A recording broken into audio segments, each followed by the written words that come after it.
सकाळच्या या समयी आपल्या सगळ्यांचं ख्रिस्त येशूच्या नावात स्वागत आहे. एस ए चर्च नंदुरबार आपलं सहर्ष स्वागत करीत आहे. विजय संगीतातून गीत नंबर 168 आपण गाणार आहोत. ख्रिस्ताने केली प्रीती महान, दिले तुला इतके मोठे दान. गाऊया. ख्रिस्ताने केली प्रीती महान, दिले तुला इतके मोठे दान, की त्याची सेवा तू करावी. पेराया वचन रूपी बी, जा जा पेरणारा, जा जा पेरणारा, उत्तम बी पेरायाला, जा जा पेरणारा. वाट कठीण तुला दिसे, तरी प्रभु वचन खरे. नेत्रांनी मी तुला चालवी, राने सुमार्ग मी करी.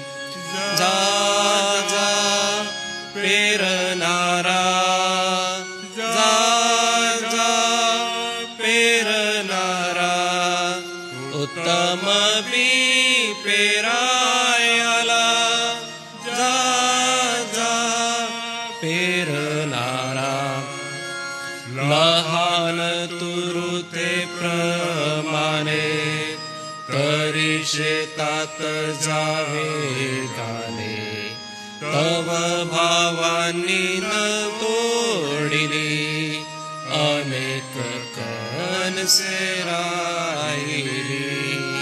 जा जा पेरणारा, जा जा पेरणारा, उत्तम बी पेरायाला, जा जा पेरणारा. भक्त गाणे आणि वंदने, तुटती नयांनी बंधने. परिपवित्र सदाचारे, मनुष्य वारंवार तरे. जा जा पेरणारा, जा जा पेरणारा, उत्तम बी पेरायाला, जा जा पेरणारा. सिद्ध राहा बी पेरायाला, वेतन अंती मिळे तुला. रडत पाबर धरितो, तो पेढ्या हर्षे आणितो. जा जा पेरणारा, जा जा पेरणारा, उत्तम बी पेरायाला, जा जा पेरणारा. प्रियजन हो, ख्रिस्ताने केलेले चमत्कार आपण मनन करीत आहोत आणि या चमत्कारांच्या शेवटाकडे म्हणजेच आपण 37व्या चमत्काराकडे आलोत. उद्या 38वा आपण चमत्कार ऐकणार आहोत. आजचं जे चमत्काराचं जे मनन आहे ते सन्माननीय रेव्हरंड चेश पठारे पाळसाहेब यांच्याकडून आहे. येणाऱ्या मननासाठी आपण प्रार्थना करणार आहोत. मी रेव्हरंड विश्वास पाडवी साहेब आपल्याला विनंती करणार आहे, आरंभीची प्रार्थना करण्यासाठी कृपा करून आपण पुढे या. संपूर्ण दिवसभरासाठी प्रभूचं सहाय्य मागून प्रभूच्या दासाकडून येणाऱ्या वचनासाठी कृपा सुद्धा मागा. आमच्या स्वर्गीय जिवंत आणि थोर देव बापा, तुझे आभार मानतो, तुझी स्तुती करतो, धन्यवाद देतो. एक नवीन आणि सुंदर अशी सकाळ तू आमच्या आयुष्याला दिलीस. आणि प्रभुदेव बापा, खरोखर तू किती चांगला आहेस याचा अनुभव आजच्या दिवशी देखील तू आम्हाला दिलास. यासाठी की देव बापा, आम्ही कोणी नसताना आमची पात्रता, आमची योग्यता, आमचं सर्व प्रकारचं कार्य आणि प्रभू आम्ही कोण आणि कुठले या सर्वांविषयी प्रभू देवापा आम्ही पुष्कळ आणि पुष्कळ उणे असताना तू आम्हाला प्रभू आपल्या राज्याचा वारसदार करतोस. तू आम्हाला या जगामध्ये तुझे पुत्र आणि कन्या असं करतोस. आणि प्रभू या जगात जो अंधार आहे त्या अंधारासमोर प्रभू आम्हाला तू दिवा आणि प्रकाश म्हणून ठेवतोस. तू किती चांगला आहेस. आणि म्हणून प्रभू आम्ही नित्य तुझं उपकार स्मरण करावं, प्रति दिवशी तुझा महिमा गावा, असं पुष्कळ काही आमच्या जीवनामध्ये तू करीत आहेस. आम्ही तुझा आभार मानतो, तुझी स्तुती करतो आणि तुझ्या नावाला धन्यवाद देतो. आज पुन्हा एकदा प्रभू मंडळीची ही सकाळची भक्ती आराधना आणि यामधून प्रभुदेवापा तुझं स्तुतिस्तवन आणि तुझ्या वचनाचं श्रवण करत असताना प्रभू पुन्हा एकदा आम्ही तुझ्या स्वाधीन होतो. आणि प्रभू आम्ही तुला विनंती करतो की आमच्यासाठी आज जे काही वचन तू ठेवलेलं आहेस ते तुझे दास रेव्हरंड जयेश पठारे पाळकसाहेब बोलणार आहेत प्रभू. आणि त्यांना तुझा स्पर्श कर, त्यांच्यावर तुझी कृपा असू दे. आणि तुझं वचन आमच्याकडे येत असताना पुन्हा एकदा प्रभू त्या वचनाच्या प्रकाशात आम्ही स्वतःचं आत्मपरीक्षण करावं आणि तुझ्यासमोर आम्ही स्वतःला योग्य सादर करण्यासाठी होईल तितके प्रयत्न पवित्र आत्म्याच्या द्वारे आम्ही करावे, म्हणून आमच्यावर तुझी दया असू दे. आजची ही लहानशी भक्ती आणि आराधना तू येशूच्या नावामध्ये आशीर्वादित कर. येशूच्या नावामध्ये ही प्रार्थना केली म्हणून तू ऐक. आमेन. धन्यवाद. ऑनलाईन पाहणारे सर्व प्रियजन व या ठिकाणी उपस्थित असलेले वडील वर्ग, आपणा सगळ्यांच्या उपस्थितीत मी रेव्हरंड जयेश पठारे पाळकसाहेबांचं स्वागत करतो आणि विनंती करतो की आजच्या मननासाठी कृपा करून आपण पुढे यावं. सर्वांना प्रभू येशूच्या नावामध्ये सलाम. आज सकाळच्या मननासाठी जो शास्त्र भाग आहे लुकाचं शुभवर्तमान 24वा अध्याय, यामधून काही वचन आपण वाचणार आहोत. लुकाचं शुभवर्तमान याचा 24वा अध्याय पहिले 12 वचनं आणि मग करिंथकराचं पत्र याचा 15वा अध्याय, यामधून आपण आरंभीची काही वचनं वाचणार आहोत. प्रभू येशूचे पुनरुत्थान. मग आठवड्याच्या पहिल्या दिवशी मोठ्या पहाटेस आपण तयार केलेली सुगंधी द्रव्ये घेऊन त्या कबरेजवळ आल्या. तो कबरेवरून धोंड लोटलेले आहे असे त्यांना आढळले. त्या आत गेल्यावर त्यांना प्रभू येशूचे शरीर सापडले नाही. मग असे झाले की त्याविषयी त्यांना भ्रांत पडले. तो पहा, लखलखीत वस्त्रे परिधान केलेले 2 पुरुष त्यांच्याजवळ उभे राहिले. तेव्हा भयभीत होऊन त्यांनी आपले तोंडे जमिनीकडे केले असता ते त्यांना म्हणाले, तुम्ही जिवंतांचा शोध मेलेल्यामध्ये का करता? तो येथे नाही तर उठला आहे. तो गालिलात होता. तेव्हाच त्याने तुम्हाला काय सांगितले याची आठवण करा. ते असे की मनुष्याच्या पुत्राला पापी जनांच्या हाती धरून देण्यात यावे, त्याला वधस्तंभावर खिळण्यात यावे व 3ऱ्या दिवशी त्याने पुन्हा उठावे ह्याचे अगत्य आहे. तेव्हा त्यांना त्याच्या बोलण्याची आठवण झाली आणि कबरेपासून परत येऊन त्यांनी 11 प्रेषितांना व बाकीच्या सर्वांना हे सगळे वर्तमान सांगितले. त्या मगदलिया मरिया, योहान्ना व याकोबाची आई मरिया या होत्या. त्यांच्याबरोबर ज्या दुसऱ्या होत्या त्यांनीही हे वर्तमान प्रेषितांना सांगितले. परंतु हे वर्तमान त्यांना वायफळ बडबड वाटले व ते त्यांनी खरे मानले नाही.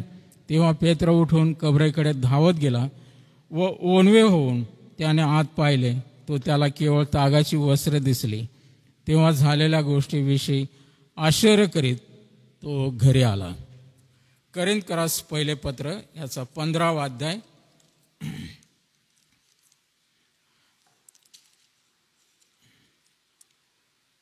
एक ते 12 वचनापर्यंत आणि मग 16 वचन देखील आपण वाचू.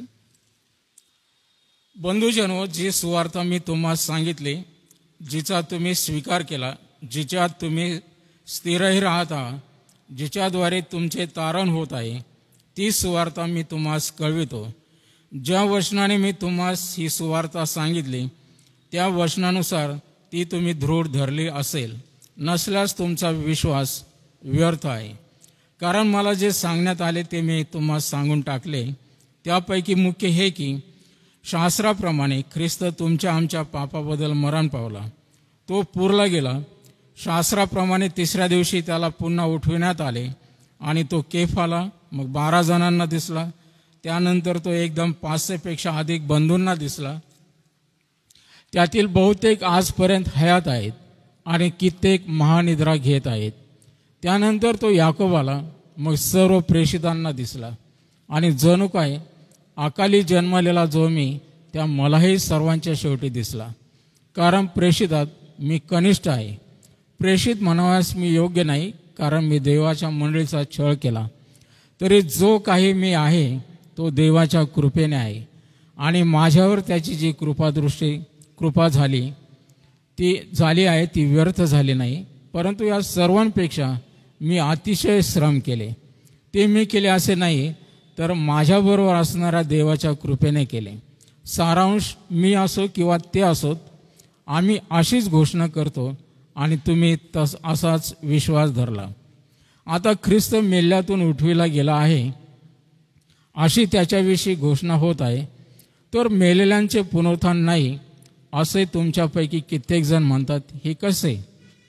16 वचन. कारण मेलेले उठविले जात नसतील तर ख्रिस्तही उठविला गेला नाही. आणि ख्रिस्त उठविला गेला नसेल तर तुमचा विश्वास निष्फळ, तुम्ही अजून आपल्या पापातच आहात. काही वर्षापूर्वी बायबल सोसायटीने एक आपण ट्रॅक्स जे वाटत होतो त्या ट्रॅक्ससारखं, परंतु हे पेपरच्या आकाराचं त्यांनी छापलं गेलेलं होते.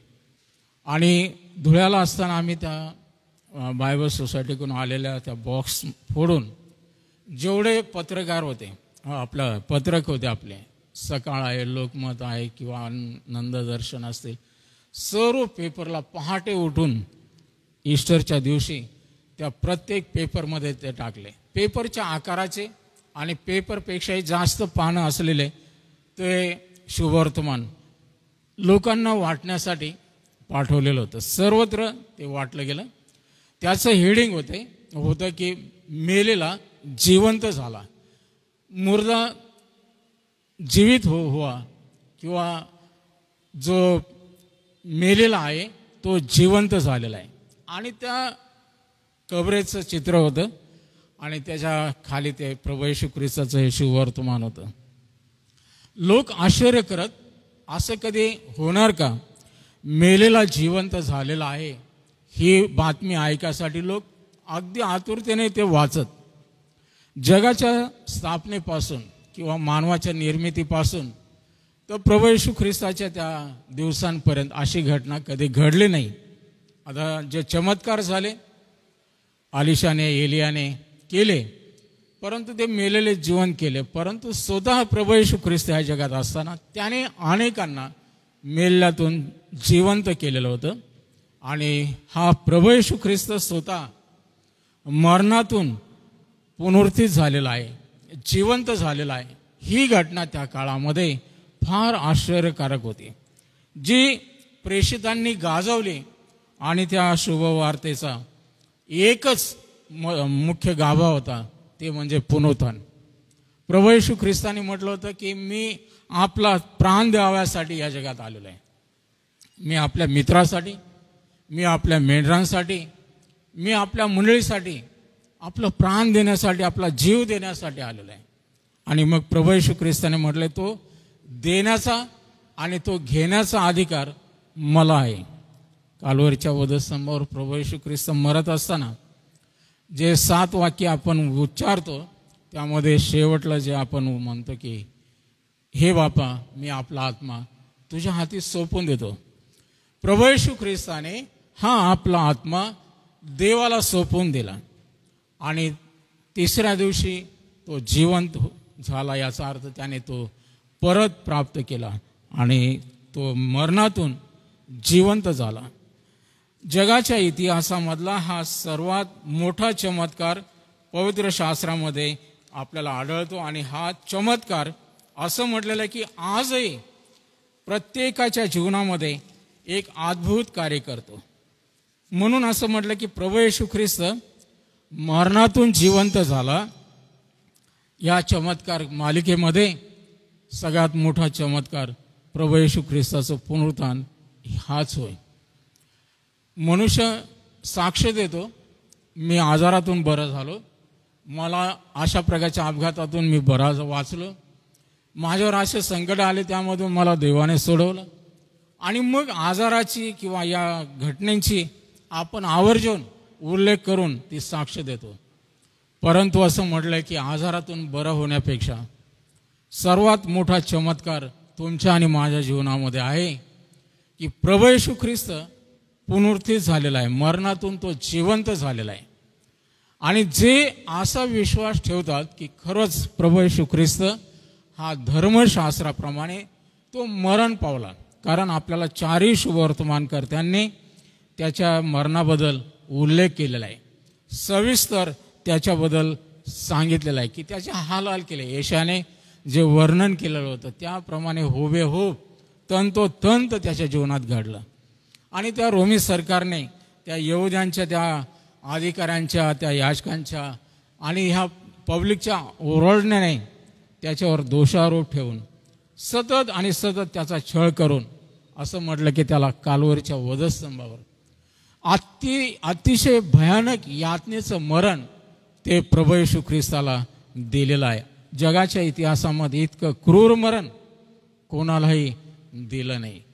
आणि म्हणून असं म्हटलं की प्रभू येशू ख्रिस्त मेला, याला चारही शुभवर्तमान करते पुष्टी देतात आणि सबळ पुरावा देतात.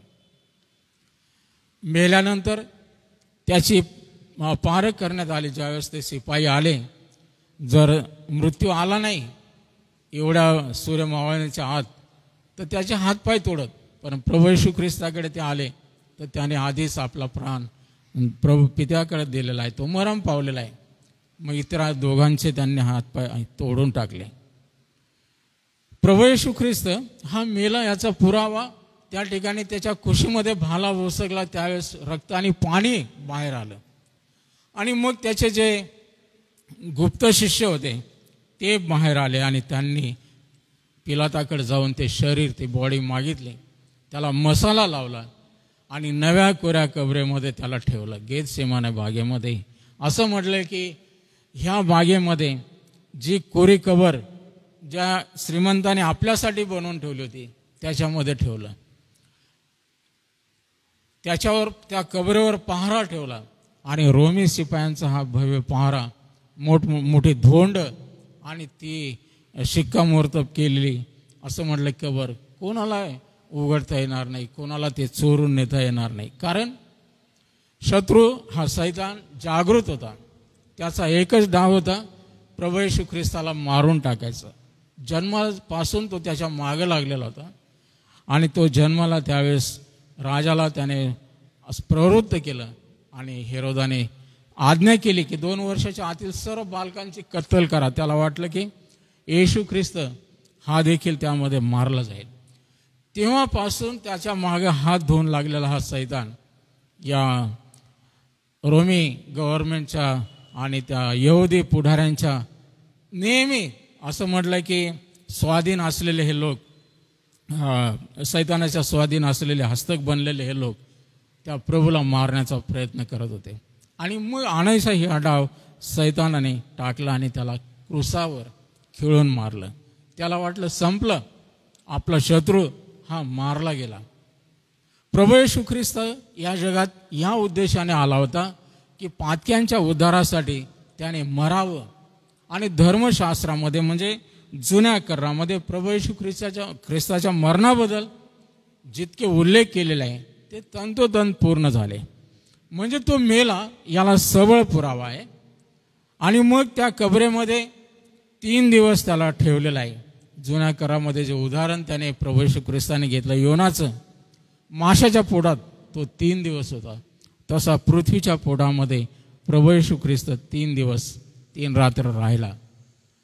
प्रभू येशू ख्रिस्त मेलेला आहे, त्याने आपलं जीवन पातक्यांसाठी वाहून दिलेलं आहे. आणि मग 3ऱ्या दिवशी तो मरणातून पुन्हा उठणार, याच्याबद्दल त्याने शिष्यांना अनेकदा सांगितलेलं होतं. हे होणं गरजेचं आहे. मनुष्याच्या पुत्राने हे दुःख सोसणं गरजेचं आहे, त्याला मरावं लागेल. पेत्र म्हणतो असं न हो प्रभू. आणि मग येशूने मग त्याला म्हटलं, अरे सैताना, तू माझ्या पुढून निघून जा. याचा अर्थ सैतानाला हे प्रभूला मरावं, त्याला मारावं हे त्याचा डाव होता.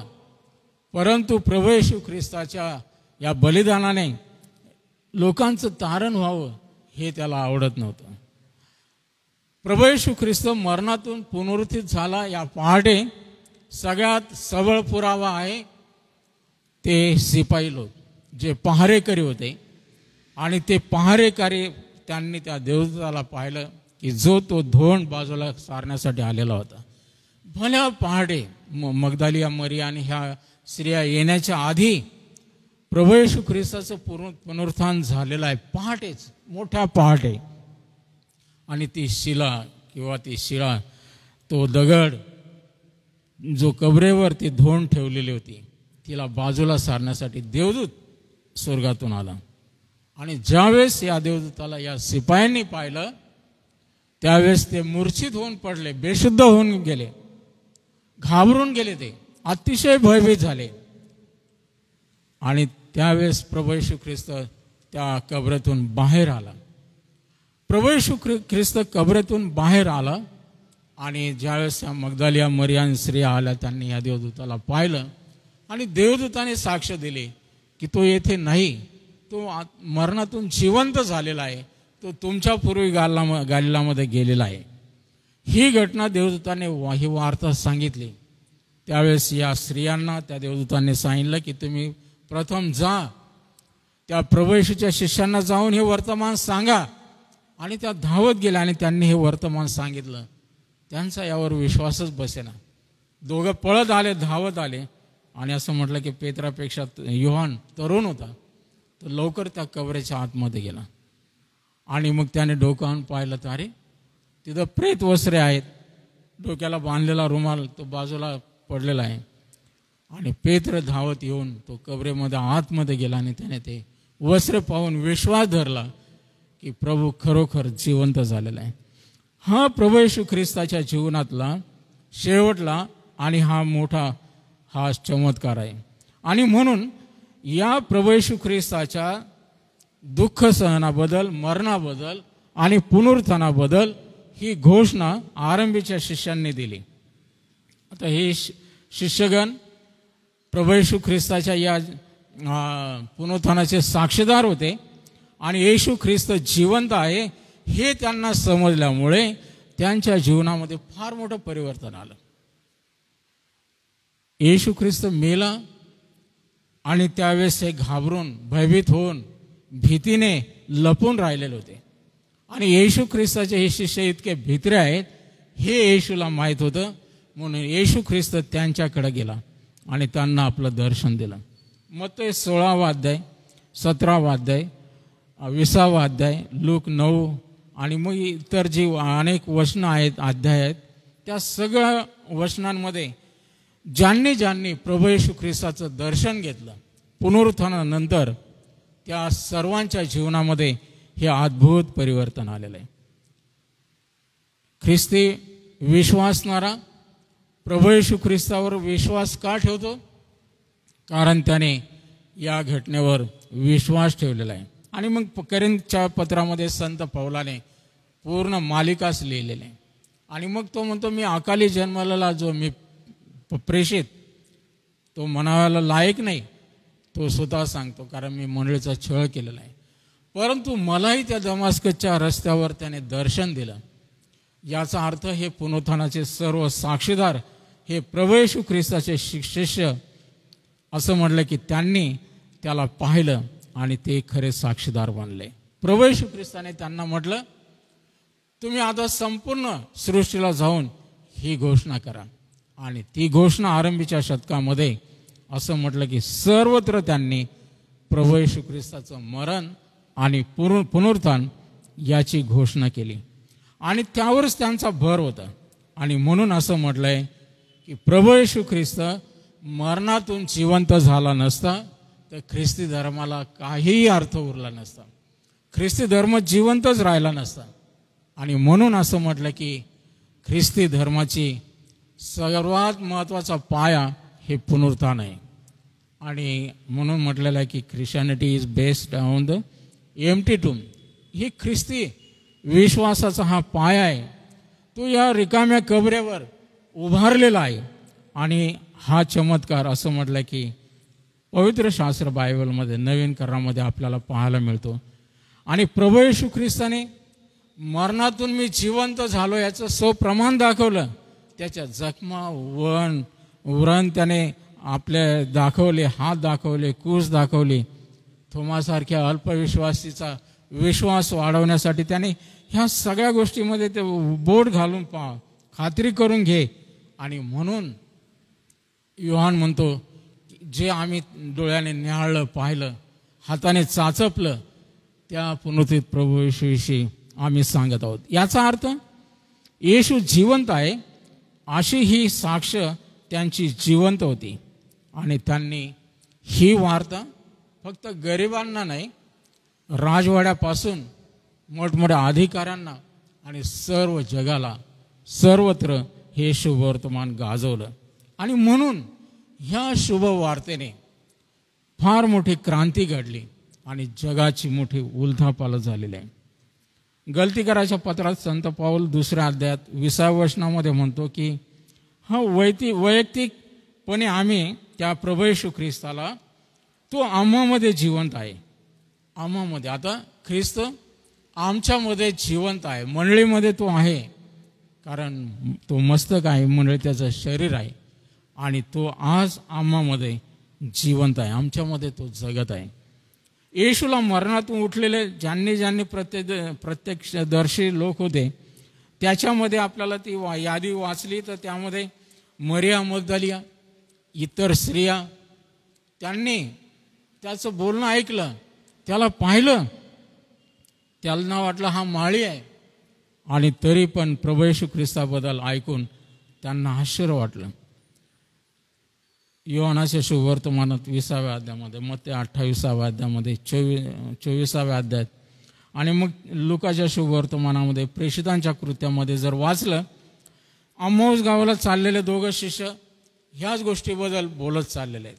सकाळी अगदी पहाटे लोक असं सांगत होते, याला दिसला, त्याला दिसला, पण ह्यांनी खात्री करायला ते तिकडे गेले नाही, ते आपल्या गावीच चालले.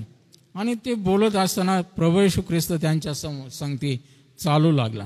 आणि मग त्यांच्या घरी गेल्यावर त्यांचे डोळे उघडले, त्यांनी प्रभूला पाहिलं. थोमाने इतर शिष्यांची साक्ष ऐकून विश्वास धरला नाही. आणि म्हणून तो म्हणतो, जोपर्यंत मी त्याच्या उराणांमध्ये बोट घालून पाहत नाही तोपर्यंत विश्वास ठेवणार नाही. पुढच्या रविवारी प्रभू त्याच्यासाठी त्या घरामध्ये आला, दारं खिडक्या बंद असताना, आणि मग थोमाला जवळ करून त्याने आपल्या पुरावा दिला. प्रभू येशू ख्रिस्त योहानाचं शुभवर्तमान 21व्या अध्यायामध्ये शेवटला प्रसंग आपल्याला त्या ठिकाणी वाचायला मिळतो. समुद्रावर गेले मासे धरायला आणि तिथं प्रभू येशू ख्रिस्त प्रगटला, कारण रात्रभर त्यांनी काही धरलं नाही, उपवासी आहेत. आणि प्रभू त्यांच्या जवळ गेला. आणि शेवटला प्रसंग प्रेषितांची कृत्य 1 अध्याय, असं म्हटलं की त्या स्वर्गारोहणापूर्वी 500पेक्षा अधिक लोकांनी आपल्या डोळ्याने त्या प्रभू येशू ख्रिस्ताला स्वर्गामध्ये जाताना पाहिलेलं आहे. आणि मग प्रभू येशूने म्हटलं की जसा मला तुम्ही जाताना पाहता तसा मी परत येईल. तो 40 दिवस या पृथ्वीवर राहिला, या जगामध्ये राहिला. त्याने स्वप्रमाण सगळ्यांना पटवून दिलं की पहा, मी मेलो होतो तरी आता युगानुयुग मी जिवंत आहे. म्हणून ख्रिस्ताचं मृतातून पुन्हा उठणे यासारखी घटना यापूर्वी अशी कधी घडलेली नव्हती. आणि जर ख्रिस्त मृतातून पुन्हा उठला नसता तर ख्रिस्ती धर्म उरला सुद्धा नसता, केव्हा संपला असता. आणि म्हणून जगाचा सर्व इतिहास जो बदलून गेलेला आहे तो ख्रिस्ती धर्म पुनरुत्थानाचा धर्म मानलेला आहे. अनेक लोक या पुनरुत्थानाला एक काल्पनिक गोष्ट समजतात, अंधश्रद्धेची गोष्ट समजतात आणि ते विश्वास ठेवत नाहीत. कारण त्या काळामध्ये जी अफवा या शिपायांनी पसरवली इतरांच्या अधिकाऱ्यांच्या सांगण्यावरून, इतरांनी ज्या गोष्टी सांगितल्या, सैतानाचं हे कार्य आहे, ह्या गोष्टी लपवाव्यात, झाकाव्यात. आणि म्हणून असं म्हटलंय की ख्रिस्ताने मृत्यूवर मात केलेली आहे. हाच पुनरुत्थानाचा खरा अर्थ आहे. प्रभू येशू ख्रिस्त वर घेतला गेला आणि तो तसाच जसा घेतला गेला तसा तो परत येणार आहे. आणि मग प्रत्येक डोळा त्याला पाहणार आहे. जुन्या करारामध्ये त्याच्या पुनरुत्थानाचे जे भविष्य केलेले होते, स्तोत्र 16:10, येशया 53:10-12, होशे 6 2 वचन, योना 1:17, या अनेक वचनांमध्ये पुनरुत्थानाला वगळले. असं म्हटलं की प्रभू येशू ख्रिस्ताच्या पुनरुत्थानाला जर वगळलं तर ख्रिस्ती धर्म नष्ट होईल. एवढं काढून टाका, काय हरकत नाही. पुनरुत्थान झालं किंवा नाही ते नसतं लिहिलं तर धर्मच नष्ट झाला असता. म्हणून सैतानाने त्याच्या ह्या पुनरुत्थानाच्या सत्यावर अनेक हल्ले केले, खोट्या वार्ता पसरविल्या, त्याला चोरून नेलं, त्याला वधस्तंभावर केवळ ग्लानी आली, बेशुद्ध पडला, कबरेमध्ये ठेवल्यावर तो परत शुद्धीवर आला, संजीवित झाला. परंतु असं म्हटलं की शुभवर्तमानाचा खरा संदेश त्याच्या मरणावर आणि पुनरुत्थानावर आधारलेला आहे. म्हणून पुनरुत्थानाचे जे साक्षी प्रेषित होऊन गेले, ज्यांना खास या गोष्टीसाठी पाठवण्यात आलं, त्याची संपूर्ण साक्ष या प्रेषितांच्या कृत्यामध्ये आपल्याला वाचायला मिळतं. म्हणून आज हा चमत्कार पवित्र शास्त्रातील जर सर्वात मोठा चमत्कार आहे, तर तो चमत्कार जसा प्रेषितांच्या जीवनामध्ये, याकोबाच्या जीवनात, त्या इतर विश्वासणाऱ्यांच्या जीवनात घडला, तो आपल्या जीवनात घडणं गरजेचं आहे. आणि म्हणून आपण स्वतःला प्रश्न विचारला, काय तो प्रभू येशू ख्रिस्त आपल्या जीवनात पुनरुत्थित झालेला आहे का? तो आपल्यामध्ये आज जिवंत आहे का? आणि जर नसेल तर परत एकदा या पुनरुत्थित प्रभूचं आपण दर्शन घेऊ आणि ही मोठी घटना सर्व जगाला आपण गाजू, जाहीर करू. देवबाप करू आपल्याला या वचनांच्या द्वारे आशीर्वाद देऊ.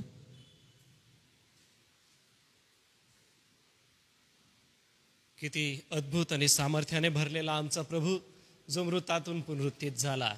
आजच्या पवित्र वचनासाठी प्रभूला धन्यवाद देतो व रेव्हरंड जयेश पठारे पाळसाहेब आपला आभार मानतो, कारण की पुनरुत्थानाची ही घोषणा आम्हा सगळ्यांकडून नेहमीच होत राहते व आज या गोष्टींना आपण नव्याने समजून घेतलं आहे. वचनाच्या घोषणेसाठी पुन्हा एक वार आपला आभार मानतो आणि परमेश्वराला धन्यवाद देतो. आपले नित्य प्रार्थना विषय आपण घेऊन समारोपाच्या प्रार्थनेकडे आपण जाणार आहोत. पावसासाठी आपण विशेष प्रार्थना करूया, कारण की आता पिकं वाढायला लागलेली आहेत आणि शेतकरी हवालदिल होऊन आकाशाकडे बघत आहे. आपण त्यासाठी प्रार्थना करूया. आपल्या डॅमला सुद्धा पाणी असावं, जेणेकरून नंदुरबार शहरामध्ये पाण्याचा मुबलक साठा असेल. सोबतच आपण आजारी प्रियजनांची आठवण करूया. प्रभू देवबाप त्यांना आपलं आरोग्य देव. त्यामध्ये आपण ममताबाई डलगेंची आठवण करूया. प्रभू त्यांना आरोग्यपूर्व रयता अक्का आहेत, जुलियाना अक्का आहेत. प्रभू त्यांना सहाय्य करो. सोबतच मालतीबाई बळवी आहेत, रेव्हरंड DM पाटील पाळकसाहेब आहेत, सुशे अक्का आहेत, त्यांना प्रभू आरोग्य देव. सापाबाई शिंदे आहेत, त्यांच्यासाठी प्रार्थना करू. दिलीप नाईक साहेबांसाठी उपकार स्तुतीची प्रार्थना करूया. त्यांना आता पुष्कळ बरं आहे. प्रभू कृपापूर्व त्यांचं सेवा कार्य आशीर्वादित करो. या प्रियांसाठी प्रार्थना करीत असताना आपण प्रार्थना करूया संस्थेच्या सेवा कार्यासाठी व जे सेवा कार्य चाललेलं आहे ते प्रभूने आशीर्वादित करावं. शाळा, वसतिगृह आणि चर्चेसच्या द्वारे विविध मंडळांमध्ये जी सेवा होत आहे, मंडळ्या विश्वासामध्ये स्थिर व्हाव्यात, मजबूत व्हाव्या, यासाठी प्रार्थना करूया. ज्यांचे आज वाढदिवस आहे त्यांच्यासाठी देखील आपण प्रार्थना करू. आज चेतन मोजेस यांचा वाढदिवस आहे. मंडळीच्या वतीने त्यांना शुभेच्छा देतो आणि जे आपले नित्य प्रार्थना विषय आहे ते सगळे घेऊन आपण प्रार्थना करणार आहोत. सगळ्यांच्या वतीने रेव्हरंड सॅमसन जयकर पाळकसाहेब आपणाला विनंती असणार आहे, आपण पुढे या. सगळ्यांच्या वतीने प्रभुचरणी आपण प्रार्थना करा.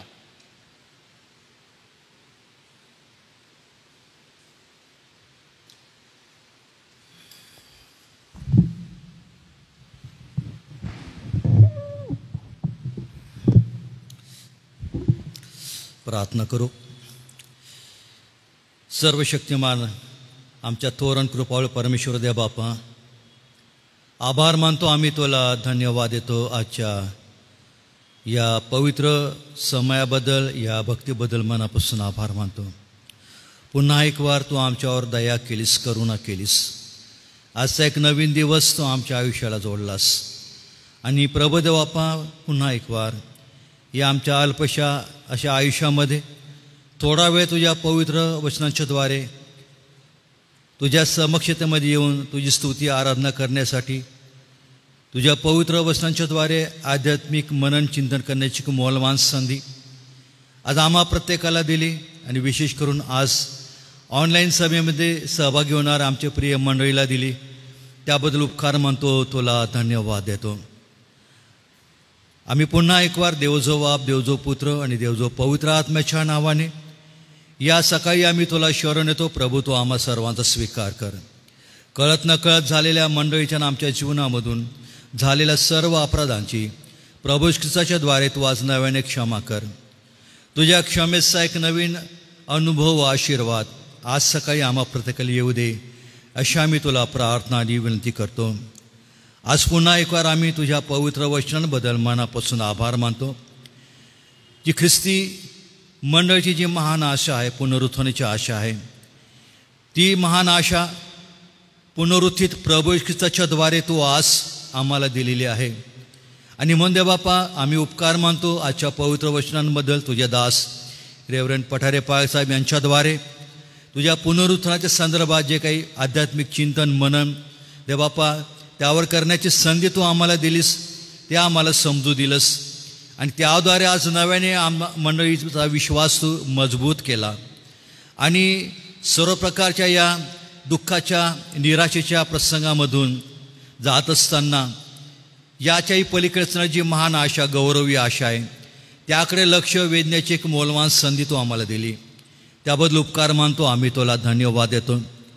कारण परमेश्वरा, तू आपल्या दैवी सामर्थ्याने प्रभू ख्रिस्ताला मरणामधून तिसऱ्या दिवशी पुन्हा एकवार तू जिवंत केलं. हा जगातील सर्वात मोठा आणि अद्भुत असा दैवी चमत्कार तू घडवून आणलास. कारण दाविदाच्या द्वारे तू हजारो वर्षापूर्वी ते भाकीत केलं होतं की तू आपल्या भक्ताला कुजण्याचा अनुभव येऊ देणार नाहीस, तू त्याचा जीव अधोलोकात राहू देणार नाहीस. आणि म्हणून देव बापा, आम्ही आभार मानतो, आम्ही तुला धन्यवाद देतो. दाविदासारखे आदामापासून आजपर्यंत या पृथ्वीवर जन्म घेणारे देव बापा सर्व लयास गेले, धुळीला धूळ मिळाले, मातीला माती मिळाले. देव बापा, ते पुन्हा कधी जिवंत झाले नाहीत. येशू ख्रिस्ता, तू आपल्या काळामध्ये अनेक मृत लोकांना जिवंत केलं. यायरेची कन्या असो, लाजरस असो, जरी त्यांना तू मरणामधून पुन्हा जिवंत केलं तरी कालांतराने प्रभू ते सुद्धा मरण पावले, मातीला माती मिळाले. परंतु तुझं पुनरुत्थान देव बापा त्याच्याही पलीकडचं असं सर्वश्रेष्ठ पुनरुत्थान ठरलेलं आहे. आणि म्हणून आम्ही देव बापा आभार मानतो, तुला धन्यवाद देतो की पुनरुत्थानाची जी महान आशा आहे की ती आशा आज मंडळीची असताना आम्ही प्रार्थनाने विनंती करतो. प्रभू देव बापा, या आशेमध्ये तू आम्हाला सतत जिवंत ठेव आणि त्यामध्ये आमची वाढ करावी, अशी तुला प्रार्थना आणि विनंती करतो. हा प्रश्न करींच्या मंडळीमध्ये होता. अनेक अविश्वासू होते, मेलेल्यांचं पुनरुत्थान होत नाही याबद्दल चर्चा होत असताना पौलाने सुंदर देवबापा विवेचन केलं. त्यांना स्पष्ट शब्दात सांगितलं की ज्या येशू ख्रिस्ताला देवाने सामर्थ्याने पुन्हा जिवंत केलं, तो मृतांमधील प्रथम फळ असा ठरलेला असताना मंडळीलाही ती आशा दिलेली आहे. याबद्दल देवबापा आम्ही आभार मानतो, आम्ही तुला धन्यवाद देतो. म्हणून आजच्या पवित्र वचनांबद्दल येशू ख्रिस्त आम्ही तुझे मनापासून आभार मानतो.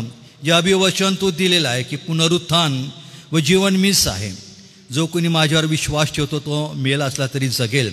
आणि म्हणजे बापा, आम्ही पुन्हा एक वार नव्याने आज या सकाळी हाच विश्वास ठेवतो की तू आमचा पुनरुत्थानाचा धनी, पुनरुत्थानाचा स्वामी आणि मालक आहे. आम्ही आभार मानतो, आम्ही तुला धन्यवाद देतो. जे पवित्र बलिदान तू आम्हासाठी केलं देवबापा, आणि आम्हाला मंडळीला पापाच्या, मरणाच्या आणि सैतानाच्या बंधनातून मुक्त केलेलं आहे. सार्वकालिक जीवनाचे वारीस म्हणून तू आमची निवड केलेली आहेस. तुझी लेकरं होण्याचा अधिकार दिलेला आहे. हे केवळ येशू तुझ्या पुनरुत्थानामुळे शक्य झालेलं आहे. आणि त्याही गोष्टींबद्दल, त्या सर्व आशीर्वादांबद्दल आभार मानतो, आम्ही तुला धन्यवाद देतो. म्हणून आजच्या वचनांबद्दल तुला धन्यवाद देत पठाऱ्या पाय साहेबांनी तू आशीर्वाद दिला, त्याबद्दल आम्ही तुझे उपकार मानतो, आम्ही तुला धन्यवाद देतो. जे विविध प्रकारचे विषय प्रभू तुझ्या पुढे मांडण्यात आलेले आहे, आमचा विश्वास आहे की तू आम्हा विश्वासणाऱ्यांची मंडळीची प्रार्थना ऐकून त्याप्रमाणे उत्तर देणारा परमेश्वर आहे. या दिवसांमध्ये पुन्हा एक वार आम्ही आमचं लक्ष तुझ्याकडे वर लावतो. देवबापा, आम्हाला पावसाची गरज आहे आणि मोठ्या विश्वासाने आणि आग्रहाने आम्ही प्रार्थना आणि विनंती करतो, पुन्हा एक वार आम्हाला पाऊस दे. आणि देवबापा, महाराष्ट्रामध्ये, भारतामध्ये, नंदुरबार जिल्ह्यामध्ये ज्या ज्या ठिकाणी प्रभू देवबापा पावसाची अत्यंत आवश्यकता आहे, देवबापा तू ही गरज पूर्ण कर आणि तुझं गौरव होऊ दे, अशी आम्ही तुला प्रार्थना आणि विनंती करतो. सोबतच आम्ही प्रार्थना करतो, आज जे मंडळीमध्ये आमचे वृद्ध माता पिता आहेत, विशेष करून जे आज देवबापा आजारी आहेत, बिछाण्यावर असतील, आम्ही आठवण करतो. रहिता अक्का आहे, सोबतच आदरणीय DM पाटील पाळक साहेब आहे, सोबतच सुशीला अक्का आहे आणि इतर ज्या आमच्या बहिणी देवबापा ज्यांना आज आरोग्याची गरज आहे, अशा सर्वांना आम्ही तुझ्या पुढे आणतो. देवबापा, तुझं यावे रापा म्हणजे रोगमुक्तीदाता परमेश्वर. देवबापा, आपल्या पवित्र आरोग्याचा स्पर्श या क्षणाला या सकाळी नव्याने त्यांना कर. ज्या सर्व प्रकारच्या व्याधी विकारातून त्यांना मुक्त कर. त्यांच्या मनातले असणारी सर्व प्रकारची भीती, चिंता, काळजी, निराशा दूर कर आणि देवबापा त्यांना तू एक नवीन आरोग्य दे, अशी आम्ही प्रार्थना आणि विनंती करतो. ज्यांना उत्तम आरोग्य दिलं त्यांच्या जीवनाबद्दल आभार मानतो, आम्ही तुला धन्यवाद देतो. सोबतच आम्ही प्रार्थना करतो, आज SA मिशन चर्च अंतर्गत देवबापा जे काही सेवा कार्य चालू आहेत, बोर्डिंगच्या सेवा आहेत, शालेय शैक्षणिक सेवा आहेत, सोबतच मंडळांच्या सेवा आहेत, या सर्व सेवांबद्दल आम्ही मनापासून आभार मानतो, तुला धन्यवाद देतो, कारण हे तुझं कार्य आहे. आणि देवबापा, या संस्थेचा स्वामी आणि मालक तू आहे आणि म्हणून ज्या अधिकाऱ्यांना देवबापा तू हा कारभार पाहण्यासाठी निवड केलेला आहे, त्या सर्व तुझ्या प्रिय अधिकाऱ्यांबद्दल, नेत्यांबद्दल, पुढाऱ्यांबद्दल आम्ही मनापासून आभार मानतो. संस्थेचे संचालक डॉक्टर राजेश वळवी, सोबत चेअरमन मार्थाक्का आहेत आणि सोबतच मंडळीचे अध्यक्ष आहेत, पंच पदाधिकारी, कमिटी आहेत, या सर्वांच्या जीवनाबद्दल आभार मानतो आणि हीच प्रार्थना करतो. येणाऱ्या दिवसामध्ये देवबापा या संस्थेला आणि मंडळीच्या कारभाराला पुढे घेऊन जात असताना लागणारी सर्व प्रकारची स्वर्गीय कृपा पुरव, शहाणपण दे आणि देवबापा सर्व प्रकारच्या या कठीण प्रसंगामधून पुढे जात असताना जसं यथवर तू संस्थेचा देवबापा सांभाळ केला, पुढे देवबापा संस्थेचा सांभाळ कर आणि तुझी कृपा, तुझा आशीर्वाद संस्थेच्या प्रत्येक कार्यावर, मंडळांच्या प्रत्येक कार्यावर असू दे, अशी आम्ही प्रार्थना आणि विनंती करतो. सोबतच आम्ही सर्व मंडळांचे पदाधिकारी आहेत, पंच लीडर आहेत, अध्यक्ष आहेत, महिला मंडळ, युथ आहे, तरुण संघ, सोबतच संडे स्कूल आहे, या सर्व विविध माध्यमातून ज्या काही मंडळांच्या सेवा राबवल्या जात आहे, केल्या जात आहे, विविध प्रकारचे शिक्षण आहे, सेवा कार्य आहे, हे सर्व प्रभू तू आशीर्वादित कर आणि SA मिशनच्या सर्व ग्रामीण आणि शहरी भागातील सर्व मंडळांचं आत्मिक जीवन अधिक तू मजबूत करावं, अशी तुला प्रार्थना आणि विनंती करतो. आज विशेष करून आम्ही प्रार्थना करतो देवबापा, आज ज्यांचे वाढदिवस आहे, आम्ही चेतन मोजेस यांच्यासाठी आम्ही प्रार्थना करतो. या लेकराला देवबापा तू एक नवीन आशीर्वाद तू दे, त्याचा वाढदिवस त्याच्यासाठी, त्याच्या कुटुंब परिवारासाठी आशीर्वादाचं एक नवीन कारण ठरू दे. देवबापा त्याचं आयुष्य तू दीर्घायुष्य कर, लागणारी स्वर्गीय कृपा तू पुरव, एक चांगलं आरोग्य लाभू दे आणि देवबापा याही परिस्थितीमध्ये आनंद करत असताना तुला त्यांनी ओळखावं आणि देवबापा तुझं गौरव त्यांनी करावं, अशी दया आणि कृपा तू हो दे. म्हणून देवबापा आम्ही पुन्हा एक वार या तरुणाला तुझ्या कृपेचे आम्ही स्वाधीन करतो, त्याला तू आशीर्वादित कर. सोबतच आम्ही प्रार्थना करतो शासकीय डिपार्टमेंटमध्ये, सिव्हिल हॉस्पिटलमध्ये असणारे सर्व आमचे जे डॉक्टर्स आहेत, नर्सेस आहेत आणि देवबापा विशेष करून आम्ही त्यांच्यासाठी आम्ही प्रार्थना आणि विनंती करतो की जी अद्भुताची सेवा ते करीत आहे, आरोग्यदानाची सेवा करीत असताना देवबापा या सर्व कर्मचारी वर्गाला लागणारी कृपा तू दे. सर्व प्रकारच्या रोगराईपासून त्यांचे तू संरक्षण कर. जे असंख्य हजारो पेशंट देवबापा दवाखान्यामध्ये ॲडमिट आहेत, त्यांनाही देवबापा तुझ्या पुढे आम्ही आणतो, त्यांनाही देवबापा तुझं उत्तम आरोग्य लाभू दे आणि त्यांना तू लवकर बरा करावं, अशी आम्ही तुला प्रार्थना आणि विनंती करतो. पुन्हा एक वार आम्ही आजचा संपूर्ण दिवस प्रभू तुझ्या पवित्र हातामध्ये येतो. तो आम्हाला चालव, आमच्या संपूर्ण कामकाजामध्ये, दैनंदिन कारभारामध्ये देवबापा तुझा हात असू दे. लागणाऱ्या सर्व गरजा ख्रिस्त येशूमध्ये पूर्ण करून तू मंडळीचं आमचं सर्व प्रकारे सायन्स समाधान कर. जे अडचणीमध्ये असतील देवबापा त्यांच्या सर्व प्रकारच्या अडचणी दूर कर, त्यांना लागणारी कृपा तू पुरव. विशेष करून पुन्हा एक वार आम्ही प्रार्थना करतो आजच्या या सर्व प्रार्थना आणि मिटिंगा देवबापा होत असताना, त्यामध्ये ते चालवत असताना देवबापा तुझ्या दासांना देवबापा तू एक नवीन शक्ती देत आहे, प्रेरणा देत आहे आणि बायबलचं एक नवीन अभ्यासक्रमाच्याद्वारे मंडळीचं आध्यात्मिक जीवन मजबूत होण्यासाठी देवबापा जे प्रयत्न केले जात आहे ते सर्व प्रकारे तू आशीर्वादित कर आणि देवबापा त्याच्याद्वारे तुझं नाव उंचावलं जाऊ दे अशी प्रार्थना आणि विनंती आहे. सोबतच आम्ही प्रार्थना करतो, येणाऱ्या दिवसामध्ये आम्हाला ठाऊक नाही येणारी परिस्थिती कशा प्रकारची असेल, तरी देवबापा या सर्व प्रकारच्या परिस्थितीला तुझ्यामध्ये सामोरं जाण्यासाठी मंडळीला विश्वासू ठेव, स्थिर आणि खंबीर ठेव आणि सर्व प्रकारच्या या वातावरणापासून मंडळांचा तू संरक्षण करावं अशी प्रार्थना विनंती करतो. मान महिमा सन्मान आम्ही तुला अर्पण करतो. आम्ही सर्वजण प्रभू तुझ्या पवित्र हातामध्ये येतो. तू आम्हाला चालव आणि तुझी इच्छा आम्हा प्रत्येकाच्या जीवनामध्ये पूर्ण होऊ दे. येशूच्या नावाने प्रार्थना केली म्हणून तो ऐक. आमेन.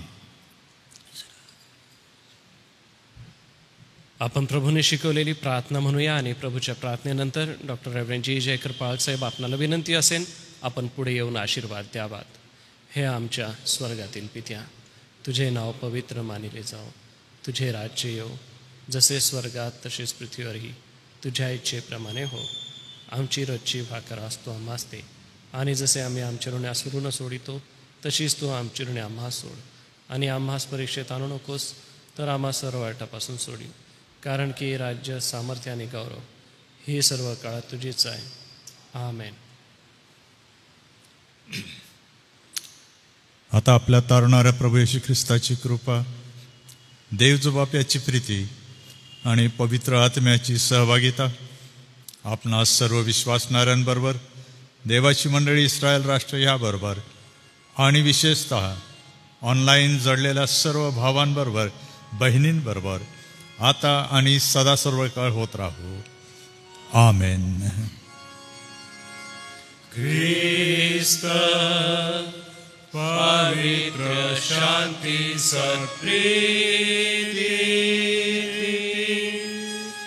शोभा सौंदर्य माझी या जीवनी येशू पवित्र तू शुद्ध मज करी तुझे सौंदर्य दिसो या जीवनी.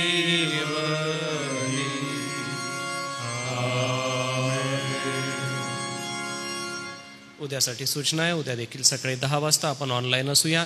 उद्या रेव्हरंड LP वळवी पाळक साहेब वचनाची सेवा करतील. सर्वांना सलाम.